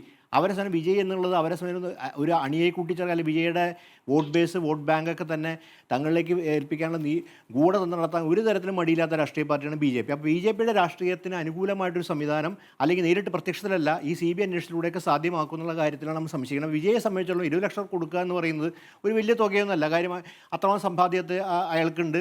അയാളുടെ നേരിട്ട് ഉത്തരവാദിത്തം സംഭവിച്ച കാര്യമാണ്. അയാളുടെ സംഘടന പ്രാഥമിക സംഘടനയാണ്. ഈ ലാൽകുമാർ പറഞ്ഞ കാര്യം ഒരു വസ്തുതയാണ്. കാര്യം അവിടുത്തെ ജില്ലാ ഭരണകൂടത്തിൻ്റെ ഉത്തരവാദിത്തങ്ങളൊക്കെ ജുഡീഷ്യൽ അന്വേഷണം പുറത്തു കൊണ്ടുവരുന്നുള്ളൂ. പക്ഷേ പ്രാഥമികമായിട്ട് ആരുടെ ഉത്തരവാദിത്തമാണ്? വിജയുടെ ഉത്തരവാദിത്തമാണ്, വിജയുടെ സംഘടന ഉത്തരവാദിത്തം. അവരെ നിരുത്തരവാദിത്തമാണ് ഈ ദുരന്തത്തിലേക്ക് ചെന്ന് കലാശിച്ചത്. അപ്പോൾ അതിന് മറികടക്കാനുള്ളൊരു വിദ്യ നിലയ്ക്ക് ഈ ജുഡീഷ്യൽ അന്വേഷണം സ്വാഭാവികമായിട്ടും വിജയ്ക്കെതിരെ തിരിയാനും വിജയുടെ അറസ്റ്റ് ഉണ്ടാവാനും ഈ സംഘടന നാമാവശേഷമാകാനുള്ള സകല സാധ്യതയുണ്ട്. അപ്പോൾ അതിൻ്റെ അകത്തുള്ള നീജർക്ക് റിയാക്ഷൻ നിലയ്ക്ക് എങ്ങനെയാണ് തന്നെ അതിജീവനം, തൻ്റെ രാഷ്ട്രീയപരത്തെ ജീവനം, തൻ്റെ തന്നെ ജീവനത്തിന് വേണ്ടി എന്താണ് അടുത്ത സ്റ്റെപ്പ് എന്ന് ആലോചിക്കുന്ന ഭാഗമായിട്ടാണ് CBI അന്വേഷണത്തിലേക്ക് ആവശ്യം വന്നത്. അപ്പോൾ CBI കടന്നു വന്നാൽ എന്തായിരിക്കും നമുക്കറിയാം. CBI സംബന്ധിച്ചോളം സ്പെഷ്യൽ ഇൻവെസ്റ്റിഗേഷൻ ടീമൊക്കെ സംസ്ഥാന സർക്കാർ രൂപീകരിക്കാം. സംസ്ഥാന സർക്കാരിൻ്റെ നേതൃത്വ അന്വേഷണം അടക്കം ജുഡീഷ്യൽ കമ്മീഷൻ പ്രഖ്യാപിക്കപ്പെട്ടിട്ടുണ്ട്. പക്ഷേ CBI കടന്നു വന്നാൽ അതിൻ്റെ നിലവിലുള്ള രാഷ്ട്രീയ സന്നിച്ച് അത് എങ്ങനെയാണ് ആ ഏജൻസി എങ്ങനെയാണ് പ്രവർത്തിക്കാൻ പോകുന്നത് നമ്മുടെ അനുഭവം വെച്ചുകൊണ്ട് അതിൻ്റെ രാഷ്ട്രീയ അല്ല, ലക്ഷ്യത്തിൽ പക്ഷേ പിന്മാറാൻ സാധിക്കില്ല. ബി അപ്പോൾ ജെ വിജയുടെ പി രാഷ്ട്രീയം എന്ന് ഇവിടെ പറയുന്നത് നമ്മൾ പൂർണ്ണമായും കാണുന്നത് ഇപ്പോൾ വീണ്ടും വിജയുടെ പേര് ജോസഫാണ് എന്നൊക്കെ നേരത്തെ പറഞ്ഞതുപോലെയുള്ള ഒരു ആക്രമണം ഈ സംഭവത്തിന് ശേഷം ബി ജെ പിയുടെ ഭാഗത്തുനിന്നുണ്ടായിട്ടുണ്ടോ? ഡി എം കെക്കെതിരെയല്ലേ ശക്തമായി പ്രതികരിക്കുന്നത്, സർക്കാരിനെതിരെയാണ് കൂടുതൽ പ്രതികരിക്കുന്നത്. നാളെ ഒരു സഖ്യകക്ഷിയാക്കാൻ പറ്റുന്ന ഒരു രാഷ്ട്രീയ പാർട്ടിയായി അതെ. ടി വിക്ക് കാണാമല്ലോ ഈ ഘട്ടത്തിൽ. അതാണ് അതിൻ്റെ പ്രധാനപ്പെട്ട കാര്യം. അപ്പം നമ്മൾ ഈ ദുരന്തത്തെ എങ്ങനെയാണ് ബി ജെ പി മുതലെടുക്കുന്നത് കൂടി നമ്മൾ മനസ്സിലാക്കേണ്ടത്. കാര്യം സൂക്ഷിച്ചു നോക്കണം. കാരണം ഡി എം കെക്കെതിരെയുള്ള സംസ്ഥാന സർക്കാരിനെ കാരണം ദക്ഷിണേന്ത്യയിലെ പ്രൈം ടാർഗറ്റ് പ്രധാനപ്പെട്ട ടാർഗറ്റ് സ്റ്റാലിനും ഡി എം കെയും ആണ്. ബി ജെ പി കേന്ദ്ര സർക്കാർ ഇതിലെങ്ങനെയാണ് ഇത് ഉപയോഗിക്കാൻ പോകുന്നുള്ള കാര്യം കൂടി പ്രധാനപ്പെട്ട കാര്യം. അപ്പോൾ വിജയുടെ ആരാധന ബേസ് അതൊക്കെ തന്നെ ഇനി ആ രാഷ്ട്രീയത്തിന് അപ്രസക്തമായി കഴിഞ്ഞു. എൻ്റെ അഭിപ്രായത്തിൽ ഇന്നലെ ദുരന്തത്തോടെ തന്നെ രാഷ്ട്രീയം അപ്രസക്തമായി കഴിഞ്ഞു. ഇനി പെട്ടെന്ന് റിവൈവ് ചെയ്യാൻ എളുപ്പമായിരിക്കില്ല. തമിഴ്നാട് രാഷ്ട്രീയത്തിൽ എങ്ങനെയാണ് റിവൈവ് ചെയ്യുക എന്നുള്ള ഒരു പക്ഷേ അവന് കൂടുതൽ പറയാൻ പറ്റും. പക്ഷേ ഇപ്പോഴത്തെ വർത്തമാന സ്ഥിതി നമുക്ക് മനസ്സിലാക്കാൻ സാധിക്കുന്നതിനും ബി ജെ പിയിലേക്ക് എങ്ങനെയാണ് ഇപ്പോൾ തുടക്കത്തിൽ തന്നെ വിജയ്ക്കെതിരെ വിമർശനം ഉന്നയിച്ചത്. കാര്യം നമുക്കറിയാം വോട്ടിൻ്റെ സമയത്തൊക്കെയാണ് അന്നത്തെ നോട്ട് തിരുവന പ്രശ്നം അവതരിപ്പിച്ചതിൻ്റെ പേരിലാണെന്ന് വിജയുടെ ജോസഫ് എന്ന പേര് പറഞ്ഞ് ആക്രമിച്ചത്. പക്ഷേ ഇന്നിപ്പോൾ ആക്രമണം അവരെ സംബന്ധിച്ചോളം തമിഴ്നാട് പിടിക്കാനുള്ള ഉദ്ദേശത്തിൽ ദക്ഷിണേന്ത്യയിൽ കാലുറപ്പിക്കാനുള്ള ഉദ്ദേശത്തിൽ അവർ സ്റ്റാലിനെതിരെയും ഡി എം കെക്കെതിരെയാണ്. അതിനുവേണ്ടി ഒരുപക്ഷെ വിജയുടെ ഫാൻ ബേസ് കൂട്ടുനിൽക്കുമോ, എങ്ങനെയാണ് അതിൻ്റെ അകത്ത് രാഷ്ട്രീയം ഉരുത്തിരിയുക എന്നുള്ളതാണ് ഏറ്റവും പ്രധാനപ്പെട്ട കാര്യം. കാര്യം ഈ വലിയ ദുരന്തത്തെ എങ്ങനെയാണ് ഈ രാഷ്ട്രീയ പാർട്ടി ഉപയോഗിക്കാൻ പോകുന്നത്. കാര്യം രാഷ്ട്രീയ പാർട്ടി എന്തായാലും ഉപയോഗിക്കും. അവരെ സംബന്ധിച്ചോളം ഈ നഷ്ടപരിഹാര തുകയൊക്കെ അവർ കൊടുക്കരുത്. പക്ഷേ അവരെ സംബന്ധിച്ചോളം രാഷ്ട്രീയം അതിജീവനം പ്രധാനപ്പെട്ട ഒരു കാര്യമാവുകയും അതുപോലെ രാഷ്ട്രീയം അധികാരത്തിൽ വരാനുള്ള ആവശ്യമുള്ളതുകൊണ്ട് അവരിതെങ്ങനെ ഉപയോഗിക്കാൻ പോകുന്നുള്ളതാണ് നമ്മൾ നോക്കിക്കണ്ട. അതിൻ്റെ ഒരു സൂചനയാണ് ഈ CBI അന്വേഷണത്തെക്കുറിച്ച് വിജയുടെ നിലപാട് നിന്ന് മനസ്സിലാക്കേണ്ടതാണ് എൻ്റെ തോന്നൽ. ശരി, ശ്രീ അരുൺ റാം, ഇപ്പോൾ ഡി എം കെക്ക് ആശങ്കപ്പെടേണ്ട കാര്യമുണ്ടോ? ഇപ്പോൾ തുടക്കം മുതൽ ഈ റാലി 13-ാം തീയതി തുടങ്ങിയതാണല്ലോ. തുടക്കം മുതൽ തന്നെ ഈ പറഞ്ഞ വലിയ ആൾക്കൂട്ടം ഉണ്ടായിട്ടുണ്ട്. പലയിടത്തും പൊതുമുതൽ നശിപ്പിക്കുന്ന പ്രശ്നമുണ്ടായിട്ടുണ്ട്. ആൾക്കൂട്ടത്തിന്റെ പ്രശ്നങ്ങൾ വേറെയും ഉണ്ടാക്കിയിട്ടുണ്ട്. അപ്പോൾ അന്ന് തന്നെ ഹൈക്കോടതിയുടെ വിമർശനം ഒരു ഘട്ടത്തിൽ വന്നതാണ്. പരിപാടികൾ എങ്ങനെ നടത്തണം ഒരു മാർഗനിർദ്ദേശങ്ങളുടെ ഒരു പട്ടിക തന്നെ അങ്ങോട്ട് കൊടുത്തിരുന്നതാണ്. അതൊന്നും പാലിക്കപ്പെട്ടിട്ടില്ല. അപ്പോൾ ഇതിൽ ഡി എം കെ സർക്കാരിനെ കുറ്റപ്പെടുത്താമോ? ഡി എം കെ ഇപ്പോൾ ഈ വിജയുടെ അറസ്റ്റ് പോലും കോടതി പറയട്ടെ എന്ന് കാത്തു നിൽക്കുകയാണ്. അതിൻ്റെ ഒരു പ്രശ്നം കൂടി ഡി എം കെക്ക് വരാതിരിക്കാൻ. ഡി എം കെക്ക് ഏതെങ്കിലും തരത്തിൽ ക്ഷീണം സംഭവിക്കുന്നുണ്ടോ ഈ സംഭവം കൊണ്ട്? ഇതിൽ ഡി എം കെ എന്നല്ല, ഗവൺമെന്റ് മെഷീനറിയെ ഞാൻ കുറ്റപ്പെടുത്തും. കാരണം പോലീസ് പറയുന്നത് ഇവർ ആപ്ലിക്കേഷൻ കൊടുക്കുമ്പോൾ 10,000 പേര് വരും എന്നാണ് പറഞ്ഞിരുന്നത്. എന്നാൽ 27,000 ആളുകൾ വന്നിരുന്നു. ഇതൊക്കെ പോലീസിന് അറിയാവുന്ന സംഭവമാണ്. 1.5 ലക്ഷം എന്നൊരു കണക്കുണ്ട്, തെറ്റാണോ? അല്ലല്ലോ, 1.5 ലക്ഷം ഒന്നുമില്ല. കരൂരിൽ നടക്കുന്ന സ്ഥലത്ത് 27,000 പേരാണെന്നുള്ളത് പോലീസിന്റെ കണക്ക്. ഒരു പക്ഷേ അതിൽ കൂടുതലായിരിക്കാം. അപ്പോ ഈ വിജയ് പോകുന്നിടത്തെല്ലാം വെറും 10,000 പേര് മാത്രം വരുന്നു എന്ന് TVK പറഞ്ഞത് കൊണ്ട് മാത്രം അതിനുള്ള പോലീസ് സന്നാഹം മാത്രമേ നമ്മൾ വിന്യസിച്ചുള്ളൂ എന്ന് പറയുന്നത് തെറ്റാണ്. അത് പോലീസിന്റെ ഒരു പരാജയം. മറ്റൊന്ന്, വിജയുടെയും പരാജയമുണ്ട്. കാരണം ഇതിൽ മറ്റൊരു സംഭവം നമ്മൾ മനസ്സിലാക്കേണ്ടത്, TVK എന്നുള്ളൊരു പാർട്ടി വിജയെ പ്രൊജക്ട് ചെയ്യുന്നത് ഇപ്പോഴും ഒരു ഫിലിം സ്റ്റാർ ആയിട്ട്, അല്ലാതെ ഒരു രാഷ്ട്രീയ നേതാവായിട്ടല്ല. ഇതിന്റെ ഒരു ഫാൻ ഫ്രൻസി അത് എത്രത്തോളം ഊറ്റിയെടുക്കാമെന്ന് ശ്രമിക്കുന്ന, അല്ലെങ്കിൽ ഒരു വിഷ്വൽ മീഡിയയിൽ നിന്ന് എത്രത്തോളം ഒരു മൈലേജ് കിട്ടും എന്നുള്ള രീതിയാണ്. ഒരു ചെറിയൊരു ഉദാഹരണം പറയാം. വിജയുടെ വാഹനം, ക്യാമ്പയിൻ വെഹിക്കിൾ വരുമ്പോൾ ഒരു ബാരിക്കേഡും ഇല്ല. ആളുകൾ ഇങ്ങനെ ഇരച്ചു കയറുകയാണ്. പിയേഴ്സ് ചെയ്തുകൊണ്ട് ആ ഒരു സർജിങ് ക്രൗഡിനകത്തേക്ക് പോവുകയാണെങ്കിൽ അത് തന്നെ വളരെ ഒരു അപകടകരമായ, അത് നല്ലൊരു ഓപ്റ്റിക്സ് ആയിരിക്കാം, വിഷ്വലി ഒരു നല്ലൊരു ഇമേജ് ആയിരിക്കും. പക്ഷേ അതൊരു ഇൻവിറ്റേഷൻ ടു ഡിസാസ്റ്റർ ആണ്. ഇത് മനസ്സിലാക്കാത്തതാണ്. അപ്പൊ ഇത് പോലീസിന്റെയും തകർച്ചയുണ്ട്, പോലീസിന്റെ പാളിച്ചകളുമുണ്ട്, ഇവരുടെ ആരാധകരുടെ പാളിച്ചകളുണ്ട്, ഒപ്പം തന്നെ പോലീസിന്റെ പാളിച്ചകളുമുണ്ട്. അതോടൊപ്പം ശ്രീ അരുൺ റാം, ഇപ്പോൾ ഈ 3 മണി തൊട്ട് 10 മണി വരെയാണ് പരിപാടിക്ക് അനുമതി തേടിയതെന്നാണ് നമ്മൾ അറിയുന്നത്. പക്ഷെ അദ്ദേഹം എത്തുന്നത് 7:50 ആയിട്ടാണ് എത്തിയതെന്നാണ് പറയുന്നത്. അപ്പോൾ ഇത്രയും വൈകി എത്തുന്നതിലൊരു ഉത്തരവാദിത്തക്കുറവില്ലേ? ഒരു രാഷ്ട്രീയ നേതാക്കളും, വളരെ പ്രധാനപ്പെട്ട രാഷ്ട്രീയ നേതാക്കൾ, മുഖ്യമന്ത്രിയും പ്രധാനമന്ത്രിയും പോലും ഇങ്ങനെ സമയം വൈകി പരിപാടിക്ക് എത്താറില്ല. 5 മണിക്കൂർ അദ്ദേഹം എടുത്തു എന്നാണ് പറയുന്നത് ഈ സ്ഥലത്തെത്താൻ വേണ്ടി. എന്നാൽ അവിടുന്ന് രക്ഷപ്പെടാൻ 5 മിനിറ്റ് പോലും പുള്ളി എടുത്തില്ല. അത് കഴിഞ്ഞിട്ട് വിമാനത്താവളത്തില് പത്രക്കാരെ കണ്ടില്ല. അപ്പൊ ഇത്തരമൊരു ഓടി ഒളിക്കലാണ്. ഇതെല്ലാം ഞാൻ ഈ പറഞ്ഞ ഒരു ഓപ്റ്റിക്സിന്റെ ഒരു ഇവന്റ് മാനേജ്മെന്റ് ഭാഗമായിട്ട് ഇവര് ഈ മാനേജ് ചെയ്യുന്ന, ഈ റോഡ് ഷോ മാനേജ് ചെയ്യുന്നവരുടെ ഒരു വലിയൊരു പാളിച്ച ഇതിലുണ്ട്. ഒരു കാര്യം കൂടെ പറയാം. നമ്മൾ ശാസ്ത്രീയമായിട്ട് ഈ ക്രൗഡ് മാനേജ്മെന്റ് സംഭവത്തിന് ഇന്ത്യയിൽ ആരും തന്നെ ഒരു ബഹുമാനവും കൊടുത്തിട്ടില്ല. ഒരുപാട് സ്റ്റഡികൾ കാണിക്കുന്നുണ്ട്. ഒരു ചതുരശ്ര മീറ്ററിൽ 4 പേരിലധികം നിന്ന് കഴിഞ്ഞാൽ സ്റ്റാമ്പീഡ് ഉണ്ടാകാൻ സാധ്യതയുണ്ട് എന്നുള്ള വളരെ കൃത്യമായിട്ടുള്ള സയന്റിഫിക് സ്റ്റഡികളുണ്ട്. എങ്ങനെ ഹോവർ ക്രാഫ്റ്റ് ഉപയോഗിച്ചുകൊണ്ട് എവിടെ പ്രശ്നം എപ്പോൾ ഉണ്ടാകാം എന്ന് നമുക്ക് പ്രെഡിക്റ്റ് ചെയ്യാൻ കഴിയും. ഇതൊന്നും യൂസ് ചെയ്യാൻ പറ്റാത്തത് കൊണ്ടല്ല. അപ്പോ ശാസ്ത്രീയമായിട്ടുള്ള സംഭവങ്ങൾ ടെക്നോളജി നമ്മൾ ഉപയോഗിക്കില്ല. പിന്നെ ഓരോ പാർട്ടിയും, അത് TVK മാത്രമല്ല, DMK ഉൾപ്പെടെയുള്ള AIADMK ഉൾപ്പെടെയുള്ള എല്ലാ പാർട്ടികളും കാണിക്കുന്നത് ഇത്തരം ഒരു ചെറിയൊരു സ്മോൾ ടൗണിൽ ഇത്തരം ഒരു ഇതില് 10,000 പേർ മാത്രമേ വരാൻ കഴിയുള്ളൂ. അതൊരു അവിടെ ഗ്രൗണ്ട് പോലും 27,000 അല്ലെന്നാണ് പേർ ഞാൻ അല്ലെങ്കിൽ മനസ്സിലാക്കുന്നത് അല്ലേ? ഒരു വഴിയാണ്, ഇതാ, ഒരു ഗ്രൗണ്ട് പോലും അല്ല. ഈ പരിപാടി നടന്ന ഇടം ഒരു വലിയ ഗ്രൗണ്ട് ആണോ? അല്ല, ഇതൊരു റോഡാണ്. ഗ്രൗണ്ട് അല്ല. അപ്പോ ആൾക്കൂട്ടം കാണിക്കുക എന്നുള്ളൊരു ഓപ്റ്റിക്സിന്റെ ഒരു ഒരു പ്രശ്നമാണ്. അത് എല്ലാ പാർട്ടി, ഇത് ഏത് പാർട്ടിക്കും നടക്കാം. നാളെ DMKക്കോ AIADMKയോ നടക്കാം ഇതേ ഒരു ദുരന്തം. ഇത് നമ്മൾ ഒരു ദുരന്തം കാത്തിരിക്കുകയാണ്, എവിടെ വേണോ ഇത് നടക്കാം. ഉം. പക്ഷെ ഇതിൽ പറഞ്ഞതുപോലെ ഒരു ഡുവൽ പ്രശ്നമാണ് ഇവിടെ ഉള്ളത്. ഒന്ന്, വിജയ് പുറത്തിറങ്ങിക്കഴിഞ്ഞാൽ ഒരു മോബ് വന്ന് അദ്ദേഹത്തെ ഇങ്ങനെ അറ്റാക്ക് ചെയ്യും എന്നുള്ളത് അവർ തന്നെ സന്തോഷപൂർവ്വം ഫിയർ ചെയ്യുന്ന ഒരു സംഭവമായി മാറിക്കഴിഞ്ഞു. അതാണ് അദ്ദേഹത്തിന്റെ ക്യാമ്പയിൻ സ്ട്രാറ്റജി. അത് ഈ ദുരന്തം കൊണ്ട് മാറ്റുമെന്ന് ഞാൻ പ്രതീക്ഷിക്കുന്നു. നമ്മുടെ ചർച്ചയിൽ ആദ്യം TVK പ്രതിനിധി പങ്കെടുക്കാമെന്ന് അറിയിച്ചിരുന്നതാണ്. പക്ഷേ പിന്നീട് അനുമതി നിഷേധിക്കുകയാണ്. അതിലിനിപ്പോൾ വിജയ് പറഞ്ഞതിനപ്പുറം ആരും ഒന്നും പ്രതികരിക്കേണ്ടതില്ല എന്ന നിർദ്ദേശമുണ്ടത്രേ. അതുകൊണ്ട് അദ്ദേഹം വന്നില്ല.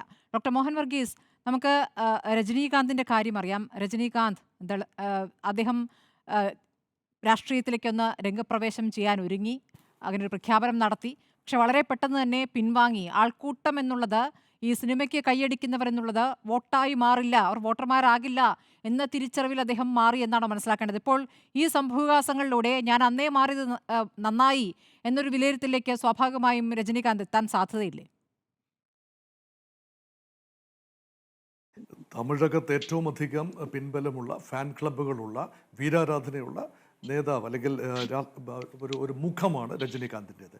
രജനീകാന്ത് വിവേകപൂർവ്വം പ്രവർത്തിച്ചു. അതിനുള്ള പ്രധാന കാരണം ഒരുപക്ഷെ ഈ മക്കൾ നീതി മെയ്യവുമായി കമലഹാസൻ രംഗപ്രവേശം ചെയ്ത് കാര്യമായ നേട്ടമുണ്ടാക്കാനാവാതെ പോയത്, ഒരു ചലനം പോലും ഉണ്ടാക്കാൻ കഴിയാതെ പോയി. ആ അനുഭവം തനിക്കും വരണ്ട, തൻ്റെ മെഗാ സ്റ്റാർ സ്റ്റേറ്റസ് നിലനിർത്താം എന്നതായിരിക്കാം ഒരുപക്ഷെ രജനീകാന്തിനെ ഭരിച്ചത്. മറ്റൊരു കാര്യവും കൂടി രജനീകാന്തിന് മനസ്സിലായിട്ടുണ്ടാവണം. ഇവിടെ തമിഴ്നാട്ടിൽ കേഡർ സംവിധാനമുള്ള, എണ്ണയിട്ട യന്ത്രം പോലെ പ്രവർത്തിക്കുന്ന കേഡർ സംവിധാനമുള്ള ഏക രാഷ്ട്രീയ പ്രസ്ഥാനം ദ്രാവിഡ മുന്നേറ്റ കഴകമാണ്. MK സ്റ്റാലിൻ്റെ നേതൃത്വത്തിലുള്ള പാർട്ടിയാണ്. അപ്പോൾ അവിടെ ഈ വീരാരാധനയല്ല, അവിടെ കൃത്യമായ സ്ക്വാഡ് വർക്കുള്ള ഒരു പാർട്ടിയാണ്. ഏറ്റവും മോശ കാലഘട്ടത്തിൽ ഉൾപ്പെടെ DMKയുടെ കൂടെ നിൽക്കാൻ ആളുണ്ട്. DMK പ്രതിപക്ഷത്തായിരിക്കുമ്പോഴും തീരെ വീക്കായിരുന്നില്ല. പക്ഷേ അതുപോലെ അല്ല അണ്ണാ DMKയുടെ ഓപ്പറേഷണൽ ഡൈനമിക്സ്. MGR അല്ലെങ്കിൽ ജയലളിത അല്ലെങ്കിൽ വലിയൊരു നേതാവ്, ആ നേതാവിനെ ചുറ്റിപ്പറ്റി നിൽക്കുന്ന ഒരു പാർട്ടിയാണ്. അതാണ് മാസ് പാർട്ടി എന്ന് പറയുന്നത്. സമാനമായ ശൈലിയിലാണ് വിജയിൻ്റെ തമിഴക വെട്രി കഴകം പാർട്ടി സംഘടിപ്പിച്ചിരിക്കുന്നത്. അത് ഒരു മാസ് പാർട്ടി എന്നുള്ള നിലയിലാണ്. അതുകൊണ്ടാണ് ആൾക്കൂട്ടം ഒരു ഒപ്റ്റിക്സായി വരികയും അത് സ്പൈറലിംഗ് കാസ്കേഡിംഗ് ഇഫക്റ്റായി സംസ്ഥാനത്താകമാനം വരികയും അതൊരു തരംഗമായി ആഞ്ഞടിക്കുകയും ആ ഒരു വികാരത്തള്ളലിൽ ജനം ധാരധാരയായി പോളിംഗ് ബൂത്തിലെത്തി കേഡർ സംവിധാനമൊന്നുമില്ല എങ്കിൽ പോലും ആ മാസ് പ്രഷറിൽ വോട്ട് ചെയ്യും എന്ന ഒരു കണക്ക് കൂട്ടലിലാണ് വിജയ് പാർട്ടി മുന്നോട്ട് പോയത്. അതിൻ്റെ ഭാഗമായിട്ടാണ് ചെറിയ ഇടങ്ങളിൽ, അതായത് നാരോ ഗലീസ് അല്ലെങ്കിൽ ചെറിയ റോഡുകളിൽ വലിയ തിക്കും തിരക്കുമായി സമ്മേളനങ്ങൾ സംഘടിപ്പിക്കുമ്പോൾ ഉണ്ടാകുന്ന ഒരു വിഷ്വൽ ഇമ്പാക്റ്റ് ഉണ്ട്. അതൊരു വികാരമായി ആളിപ്പടരും. അതേസമയം ഒരു മഹാസമ്മേളനം ഒരു വലിയ ഗ്രൗണ്ടിൽ വെക്കുമ്പോൾ ആ വിഷ്വൽ ഇമ്പാക്റ്റ് അത്രയും ഉണ്ടാവില്ല. ആ ഒരു ചിന്ത ഒരു പക്ഷേ വിജയിൻ്റെ ഉപദേശകരെ ഭരിച്ചിട്ടുണ്ടാവണം. കാരണം ആരാണ് വിജയ് എന്ന വ്യക്തിയുടെ ഉപദേശകർ? അദ്ദേഹത്തെ ഒരു താരമായി പ്രൊജക്റ്റ് ചെയ്യാൻ എടുത്ത തീരുമാനമാണ് ബ്ലണ്ടറായത്. അദ്ദേഹം താരമല്ല, അദ്ദേഹത്തിൻ്റെ പൂർവാശ്രമമാണ് താരം. ഗ്ലാമർ താരം എന്നത്, സിനിമാ താരം എന്നത് പൂർവാശ്രമമായി കണ്ടുകൊണ്ട് വ്യക്തമായ ഒരു ഐഡിയോളജിയുടെ അടിസ്ഥാനത്തിൽ മുന്നോട്ട് വെക്കുകയാണ് തമിഴ്നാടിന് വേണ്ടി ഒരു വികസന പദ്ധതി. വെറുതെ വികസനം എന്ന് പറഞ്ഞാൽ പോരാ, ഈ അഭ്രപാളികളിൽ കണ്ട വികസനമൊന്നും യഥാർത്ഥത്തിൽ ഈ ഗ്രാസ് റൂട്ട് ലെവലിൽ ഉണ്ടാവില്ല. ഇതൊക്കെ മനസ്സിലാക്കാനുള്ള വിവേകം പാർട്ടി നേതാക്കൾക്ക് ഉണ്ടാകണമായിരുന്നു. അതുകൊണ്ട് ഒരു വ്യക്തമായ അജണ്ടയോ വ്യക്തമായ ഐഡിയോളജിയോ വ്യക്തമായ പ്രോഗ്രാം പോളിസീസോ വ്യക്തമായ ഒരു രൂപരേഖയോ ഇല്ലാതെ ആൾക്കൂട്ടത്തെ തട്ടിക്കൂട്ടി എടുത്ത ഒരു പാർട്ടി, ആ പാർട്ടി ഇന്നല്ലെങ്കിൽ നാളെ, ഇപ്പോൾ ഇങ്ങനൊരു അത്യാഹിതം സംഭവിച്ചു, ഇന്നല്ലെങ്കിൽ നാളെ ഇത് വരാനിരിക്കുന്നുണ്ട്, ഒരു വലിയ ദുരന്തമാകുമായിരുന്നു. ഒരു ഭരണകൂടമായി ഈ പാർട്ടി മാറുകയാണ് എങ്കിൽ വിജയൻ്റെ ഈ ഒരു പ്രവൃത്തി, അതായത് യഥാർത്ഥത്തിൽ ഒരു സ്ട്രോങ് ലീഡറുടെ, സെൻസിബിൾ ലീഡറുടെ ഹോൾമാർക്ക് എന്താണ്? ഇവിടെ എനിക്ക് മുമ്പ് സംസാരിച്ച പലരും അത് സൂചിപ്പിച്ചു കഴിഞ്ഞു. ഒരു പ്രതിബന്ധം ഉണ്ടാകുമ്പോൾ മുന്നിൽ നിന്ന് നയിക്കാൻ കഴിയുക, ധീരമായി നേരിടാൻ കഴിയുക. ഇപ്പോൾ വിജയ് എന്ന വ്യക്തി ആ നിമിഷം ഈ റെസ്ക്യൂ ഓപ്പറേഷന് വേണ്ടി ചാടി ഇറങ്ങണം എന്ന് പറയത്തക്ക മൗഢ്യം എനിക്കില്ല, അതല്ല ഉദ്ദേശിക്കുന്നത്. പക്ഷേ അവിടെ തന്നെ ക്യാമ്പ് ചെയ്തുകൊണ്ട് ആ പ്രദേശത്ത്, കാരൂർ പ്രദേശത്ത് തന്നെ ഏതെങ്കിലും ടിവിയിലോ എവിടെയെങ്കിലും ക്യാമ്പ് ചെയ്തുകൊണ്ട് ദുരിതാശ്വാസത്തിന്റെ മേൽനോട്ടം വഹിച്ചുകൊണ്ട് മുഖ്യമന്ത്രിക്കും ഉപമുഖ്യമന്ത്രിക്കും ഒക്കെ പോകാൻ പറ്റുമെങ്കിൽ വിജയ്ക്കും പോകാൻ പറ്റണം. അങ്ങനെ ആളുകൾക്കിടയിലേക്ക് ആ രൂപത്തിൽ ഇറങ്ങി ചെല്ലാൻ കഴിയില്ലെങ്കിൽ പിന്നെ രാഷ്ട്രീയത്തിൽ വരരുത്, ഇങ്ങനെ താരമായ ആകാശത്ത് നിന്നാൽ മതി. വരരുത് അതെ, അഭ്രപാളികളിൽ നിന്നും വിണ്ണിൽ നിന്നും മണ്ണിലേക്ക് ഇറങ്ങി വരണം. ഇതിപ്പോൾ വന്നിരിക്കുന്നത് ഫ്രം ക്ലൗഡ് 9 ടു ഗ്രൗണ്ട് 0 എന്ന നിലയിലേക്ക് പതിച്ചിരിക്കുകയാണ്. ഒരുതരം ക്രാഷ് ലാൻഡിംഗ് ആണ് സംഭവിച്ചിരിക്കുന്നത്. ഇനി എത്ര ശ്രമിച്ചാലും ഈ കളങ്കം പെട്ടെന്ന് മായ്ച്ചു കളയാൻ കഴിയില്ല. അതുകൊണ്ടാണ് ഇവിടെ ശ്രീ ദാമോദർ പ്രസാദ് പറഞ്ഞ ഒരു ആംഗിൾ വളരെ പ്രസക്തമാകുന്നത്. ഈ ഡിബേറ്റ് പൂർണ്ണമാകണമെങ്കിൽ there is a political angle also. ഇത് കൺസിഡർ ചെയ്യാതെ ഒരു പക്ഷേ ഈ ഡിബേറ്റ്, ഇന്നത്തെ ഈ ഡിബേറ്റ് പൂർത്തിയാവില്ല. ഇതിനൊരു പൊളിറ്റിക്കൽ ആംഗിൾ ഉണ്ട്. ഒരുവന്റെ വീഴ്ച, ഒരു പാർട്ടിയുടെ വീഴ്ച, അത് മറ്റൊരു പാർട്ടിക്ക്, മറ്റൊരു സംവിധാനത്തിന് വളമാകുമോ എന്നതാണ് ഒരു രാഷ്ട്രീയമായ തമിഴകം ഉറ്റുനോക്കുന്നത്, അല്ലെങ്കിൽ രാജ്യം ഉറ്റുനോക്കുന്നത്. ഇവിടെ നോക്കൂ, ഈ BJPക്കും സംഘപരിവാറിനുമെതിരെ ദക്ഷിണേന്ത്യയിൽ ഏറ്റവും ശക്തമായി നിൽക്കുന്ന സംഘടന DMK ആണ്. ഒരുപക്ഷെ ഇന്ത്യ മുന്നണിയിലെ, എല്ലാ കാലത്തും ഇന്ത്യ മുന്നണിയിലെ ഉറച്ച ഘടകകക്ഷി, കാര്യമായ അലോസരങ്ങൾ ഇന്ത്യ മുന്നണിയിൽ ഉണ്ടാക്കാത്ത ഘടകകക്ഷി എന്ന നിലയിൽ DMKക്ക് തീർച്ചയായും BJPയുടെ തേരോട്ടത്തെ തടയാനാകും. അതുകൊണ്ട് BJP പല മാർഗങ്ങൾ ഉപയോഗിച്ചു. AIADMKയുമായി മാറിയും മറിഞ്ഞും ചരിഞ്ഞും ചിരിഞ്ഞും ചാഞ്ഞും തിരിഞ്ഞും ഒക്കെ സഖ്യങ്ങളുണ്ടാക്കി ഇപ്പോൾ വീണ്ടും അവർ ഒന്നിച്ചു വരികയാണ്. പക്ഷെ അത് പോരാ എന്ന് വരുന്നു. കാരണം ഒരു വിജയം നേടാൻ, തമിഴകത്തൊരു വിജയം നേടാൻ ഇന്നത്തെ നിലയിൽ AIADMK BJP കമ്പൈന് സാധിക്കാത്ത ഒരു അന്തരീക്ഷത്തിൽ ഒരു ത്രികോണ മത്സരത്തിൻ്റെ അന്തരീക്ഷം ഉണ്ടാവുകയാണ്. അത് സ്റ്റാലിന് പ്രഥമദൃഷ്ട്യാ ഗുണകരമാകേണ്ടതാണ്. കാരണം ആൻറ്റി ഇൻകംബൻസി വോട്ടുകൾ 2ആയി 3ആയി 4ആയി ചിതറും. BJPയിലേക്കും ADMKയിലേക്കും മറ്റു ചെറിയ പാർട്ടികളിലേക്കും കൂട്ടത്തിൽ വിജയ് പാർട്ടിയിലേക്കും ചിതറുമ്പോൾ സ്റ്റാലിൻ്റെ ഭരണം, DMK ഭരണം മുന്നോട്ട് പോകേണ്ടതാണ്. പക്ഷെ ആ ഒരു സ്റ്റേജും കഴിഞ്ഞ് ഒരുപക്ഷെ സ്റ്റാലിൻ മുന്നോട്ട് പോകുന്നു. ഈ ആൾക്കൂട്ടം പേടിപ്പെടുത്തുന്ന ആൾക്കൂട്ടം തന്നെയാണ്. അത് തന്നെയാണ് വിജയ് ആഗ്രഹിച്ചതും.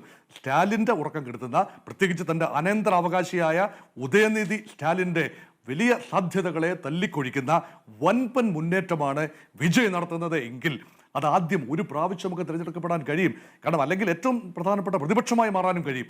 ഇതൊക്കെ ഒരു സാധ്യതയാണ്. അങ്ങനെയെങ്കിൽ ഈ ഒരു മൂവ്മെൻറ്റിനെ മുന്നോട്ട് കൊണ്ടുപോകട്ടെ, അവർ തന്നെ സ്വന്തം ശവക്കുഴി ഈ പാർട്ടി തന്നെ തോണ്ടിക്കൊള്ളും എന്ന ഒരു കുശാഗ്ര ബുദ്ധി ഉണ്ടാവാം.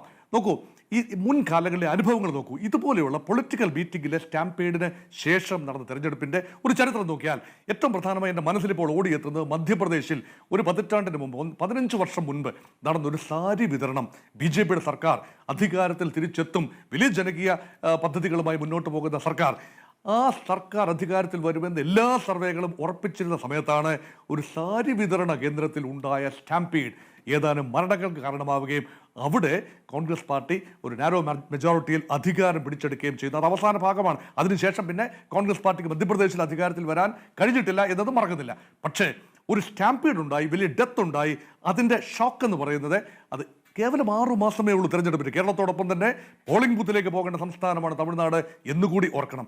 ഇതുകൊണ്ട് ഈ ഡാമേജ് കൺട്രോൾ എന്ന് പറയുന്നത് 20 ലക്ഷം സംസ്ഥാന സർക്കാർ പ്രഖ്യാപിച്ച 10 ലക്ഷത്തിൻ്റെ ഡബിൾ അങ്ങോട്ട് വയ്ക്കുകയാണ്. 20 ലക്ഷം കേന്ദ്ര സർക്കാർ 2 ലക്ഷം പ്രഖ്യാപിച്ചു. അതുപോലെ ചെറിയ പരിക്കുകൾ പറ്റിയവർക്ക് 2 ലക്ഷം, 1 ലക്ഷം സംസ്ഥാന സർക്കാർ പറയുമ്പോൾ ഇതാ താൻ 2 ലക്ഷം നൽകുന്നു എന്നൊക്കെ പറയുമ്പോൾ അതൊക്കെ ഇരുട്ടുകൊണ്ട് ഓട്ടയടയ്ക്കുക എന്നത് മാത്രമേ ആകുന്നുള്ളൂ. യഥാർത്ഥത്തിൽ സംഭവിച്ച ഒരു വലിയ കാര്യം, നഷ്ടപ്പെട്ടവരിൽ നിന്നും വരുന്ന പ്രതികരണങ്ങൾ അതിക്രൂരമായി അല്ലെങ്കിൽ നിർവികാരമായി വിജയ് പെരുമാറി എന്ന രൂപത്തിൽ തന്നെയാണ്.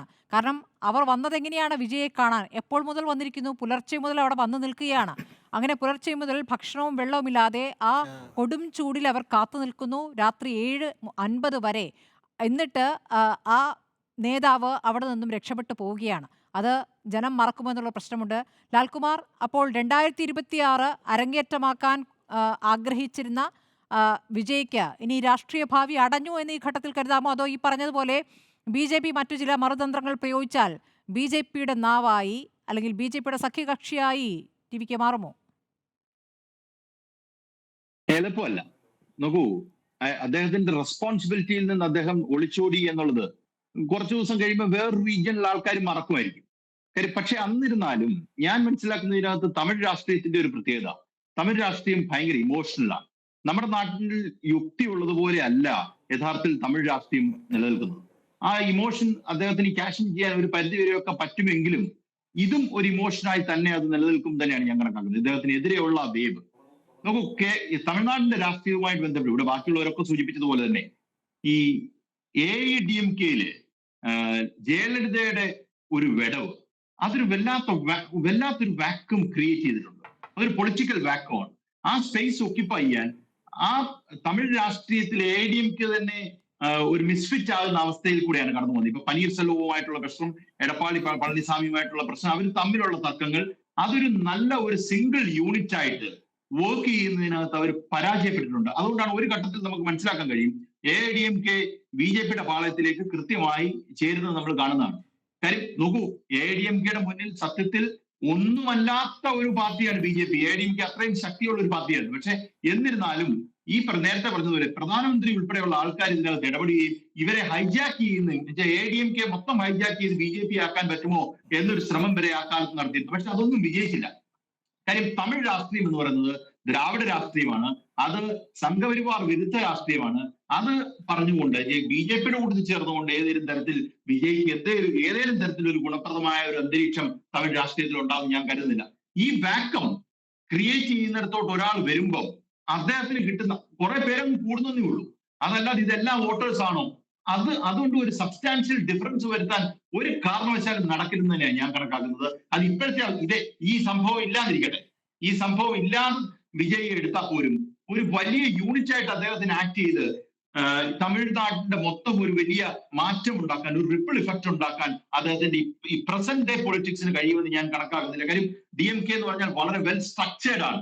എന്തൊക്കെ പറഞ്ഞാലും ഒരു പാർട്ടി, പൊളിറ്റിക്കൽ പാർട്ടി സ്ട്രക്ചേർഡ് ആയിട്ടുള്ള ഒരു പാർട്ടിയെ കടത്തി വെച്ച് മുന്നോട്ട് വരണമെങ്കിൽ ഞാനാണ് എല്ലായിടത്തും മത്സരിക്കുക, എല്ലാ മണ്ഡലത്തിലും ഞാനാണ് മത്സരിക്കുന്നതെന്നൊന്നും പറഞ്ഞിട്ടൊന്നും കാര്യമില്ല.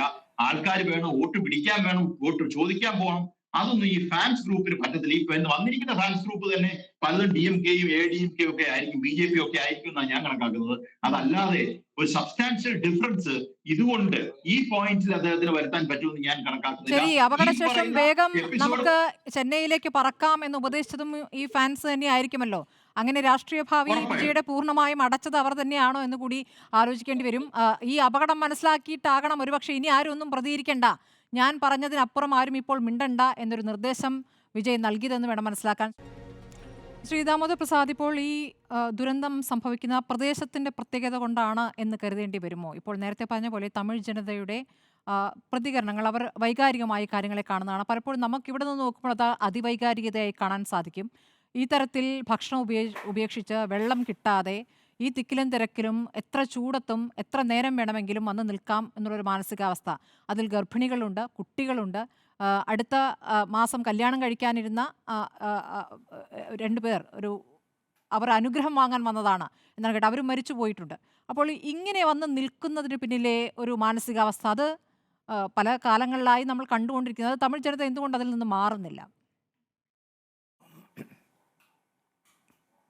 വൈകാരികമാണ്. ഇപ്പോൾ ഉദാഹരണത്തിന് നമുക്ക് VS മരിച്ച സമയത്ത് നമ്മൾ VSൻ്റെ ആ ചടങ്ങ് നമുക്ക് അതിനുശേഷം ജനസഹസ്രം VSന് ആരാധകരും രാഷ്ട്രീയ പ്രവർത്തകരും വന്നു. പക്ഷേ അവിടെ ഒരു തരത്തിലൊരു പ്രശ്നം ഉണ്ടായില്ല.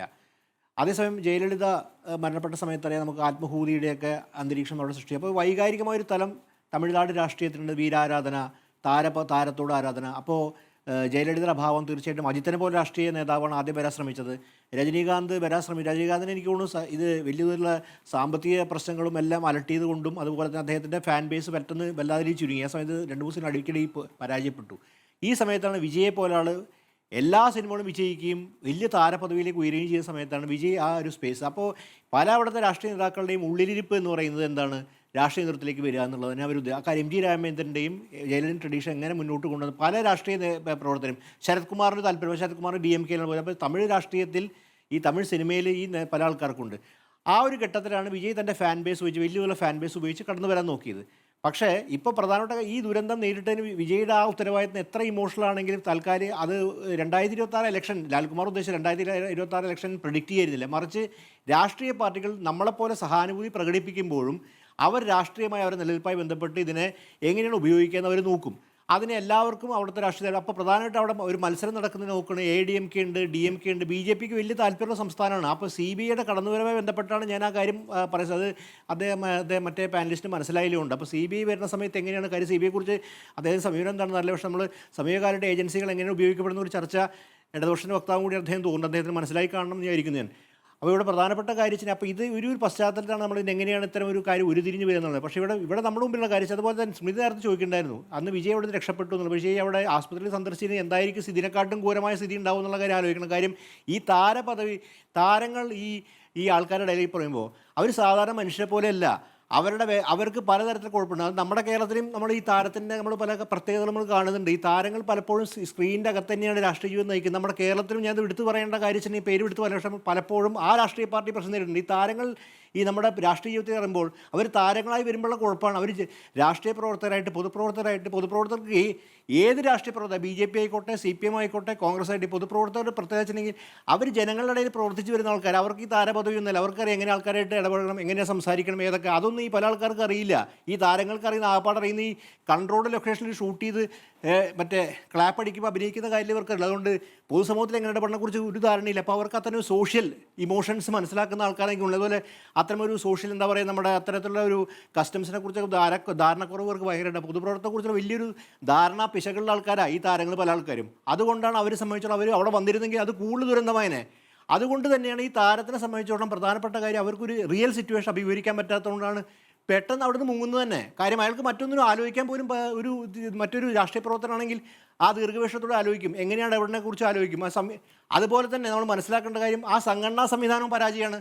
എന്ത് തന്നെയാണെങ്കിൽ മറ്റു സംഘടനാ സംവിധാനമാണെങ്കിൽ അവിടെ ഉപദേശിക്കാനും നിർദ്ദേശിക്കാനും ആൾക്കാരുണ്ടാവും. നമുക്ക് ഇങ്ങനെയാണ് അത് മാനേജ് ചെയ്യേണ്ടത്, എങ്ങനെ ഒരുപാട് പേര് ഇടപെടാനുണ്ടാവും. അപ്പോൾ നമ്മൾ കേരളം നോക്കിയാൽ ഒരു സംഭവം ഉണ്ടായിക്കഴിഞ്ഞാൽ എത്ര രാഷ്ട്രീയത്തെ ഒരേ സമയം ഇടപെടും, അങ്ങനെ സംവിധാനം അവർക്കില്ല. അപ്പോൾ ഈ രാഷ്ട്രീയ സംഘടനയിലേക്ക് അത് സമീപകാലത്തുള്ള ഏറ്റവും ദുരന്ത രാഷ്ട്രീയ സംഘടനയും മാറിക്കഴിഞ്ഞിരിക്കുന്നു. വലിയ ദുരന്തത്തിന് കാരണമായി കഴിഞ്ഞു. ഈ താരരാഷ്ട്രീയം എന്നുള്ളത് തമിഴ്നാട്ടിൽ വിജയിച്ചപ്പോഴാണെന്നറിയോ, MG രാമേന്ദ്രൻ ശരിക്കും നമ്മൾ പറയുമ്പോഴും ഈ ദ്രാവിഡ പ്രസ്ഥാനത്തിൻ്റെ ഭാഗമായിട്ടൊരു ഘട്ടത്തിൽ സ്പ്ലിറ്റിൽ നിന്നാണ് വരുന്നത്. അപ്പോൾ ആദ്യഘട്ടത്തിൽ ഈ MGR ശരിക്കും ദ്രാവിഡ രാഷ്ട്രീയത്തിൻ്റെ ഭാഗമാണ്. നമ്മൾ 20 സിനിമേനെ കണ്ടാൽ മതി. ഈ MGR ഈ ദ്രാവിഡ രാഷ്ട്രീയത്തിൻ്റെ ഭാഗമായിരുന്നു. പിന്നീടാണ് താരപദവിയിലായിരുന്നു, അത് ഉപയോഗിച്ചിട്ടുണ്ട്. അപ്പോഴും ഈ ദ്രാവിഡ രാഷ്ട്രീയത്തിൻ്റെ ഇതാണ് മുന്നോട്ട് കൊണ്ട് ശ്രമിച്ചത്. ജയലളിത വരുന്ന ഒരു പ്രത്യേക ഘട്ടത്തിലാണ് താൻ വഞ്ചിക്കപ്പെട്ടും താൻ ചതിക്കപ്പെട്ടു ആ പ്രതികാരത്തിൻ്റെ രാഷ്ട്രീയം ഉപയോഗിച്ചുകൊണ്ടാണ് ജയലളിതയും വരുന്നത്. ഇവിടെ വിജയ്ക്ക് അങ്ങനെ പറയാൻ രാഷ്ട്രീയമൊന്നുമില്ല. കമലഹാസൻ പിന്നെ രാഷ്ട്രീയം പറയാൻ ശ്രമിച്ചിരുന്നു. വിജയ്ക്ക് പ്രത്യേക രാഷ്ട്രീയമില്ല. വിജയ്ക്ക് തൻ്റെ താരപദവി ഉപയോഗിച്ചുകൊണ്ട് മുഖ്യമന്ത്രി സ്ഥാനം പിടിച്ചെടുക്കണം. അതിനുവേണ്ടി എന്താണ് ഒരു സംവിധാനം മാത്രമേ ചോദിച്ചു. അപ്പോൾ എങ്ങനെ മത്സരിക്കും? ഇപ്പോൾ DMK നേരെ സൂചന കേഡർ സംവിധാനമാണ്. എങ്ങനെയാണ് ഈ തമിഴ്നാട്ടിലെ ഇത്തരം സീറ്റുകൾ മത്സരിക്കുക? എങ്ങനെയാണ് അതിന് പാർലമെൻറ്റ് രാഷ്ട്രീയം എങ്ങനെയായിരിക്കണം, നിയമസഭ രാഷ്ട്രീയം എങ്ങനെയായിരിക്കണം, അത് ഏത് രൂപത്തിലാണ് ക്യാമ്പയിൻ നടത്തുന്നതിനെക്കുറിച്ചൊന്നും വ്യക്തമായ ധാരണയില്ല. തനിക്കുള്ള താരപദവി ഉപയോഗിച്ചുകൊണ്ട് തൻ്റെ ആരാധക ബന്ധം ഉപയോഗിച്ചുകൊണ്ട് രാഷ്ട്രീയം ഉണ്ടാക്കാം. അത് നിർലജം എന്താണ് അത് നമ്മൾ മുമ്പിൽ തുറന്നു കാട്ടപ്പെട്ടിരിക്കുന്നു. ഈ ക്രൗഡ് മാനേജ്മെൻറ്റിനെ കുറിച്ച് കാര്യം പറയണം. ഈ ക്രൗഡ് മാനേജ്മെൻറ്റിൽ ഈ റാലികൾക്ക് ഉണ്ടാകുന്ന പരാജയം നമ്മൾ പലപ്പോഴും നമ്മൾ തൊട്ടു മുമ്പേ ഇവിടെ കണ്ടു. ഇവിടെ ഈ ആരാധകരുടെ പ്രശ്നം എന്ന് പറയുന്നത് നമ്മൾ എപ്പോഴും കാണുന്നത് നമ്മുടെ ബാംഗ്ലൂർ സ്റ്റേഡിയത്തിൽ നമ്മൾ കണ്ടു. ക്രിക്കറ്റ് മാച്ചിന് ശേഷം നമ്മൾ ഈ ഒരു ദുരന്തം കണ്ടത്. അപ്പോൾ ഈ പ്രശ്നങ്ങൾ നിലനിൽക്കുന്നുണ്ട്. ഇതിനെക്കുറിച്ച് നമ്മൾ ഗൗരവമായിട്ട് ആലോചിക്കേണ്ട. ഈ ക്രൗഡ് മാനേജ്മെൻറ്റുമായി ബന്ധപ്പെട്ടുള്ള ഒരു ആരാധകരുടെ സംവിധാനം എന്ന് പറയുന്നത് രാഷ്ട്രീയ പാർട്ടികളുടെ റാലിയിൽ നിന്ന് വളരെ വ്യത്യസ്തമാണ്. രാഷ്ട്രീയ പാർട്ടികൾ റാലി നടത്തിയിരുന്നെങ്കിൽ അവർക്ക് നമ്മുടെ സമയക്കുറവ് മൂലമാണ്. ശ്രീ ദാമോദർ പ്രസാദ്, വളരെ നന്ദി. അനീഷ് ശ്രീമംഗലം DMK പ്രതിനിധി, Arun Ram resident editor times of India, advocate N. Lalkumar ഇടത് സഹയാത്രികൻ, ഡോക്ടർ മോഹൻ വർഗീസ് രാഷ്ട്രീയ നിരീക്ഷകൻ, ദാമോദർ പ്രസാദ് രാഷ്ട്രീയ നിരീക്ഷകൻ.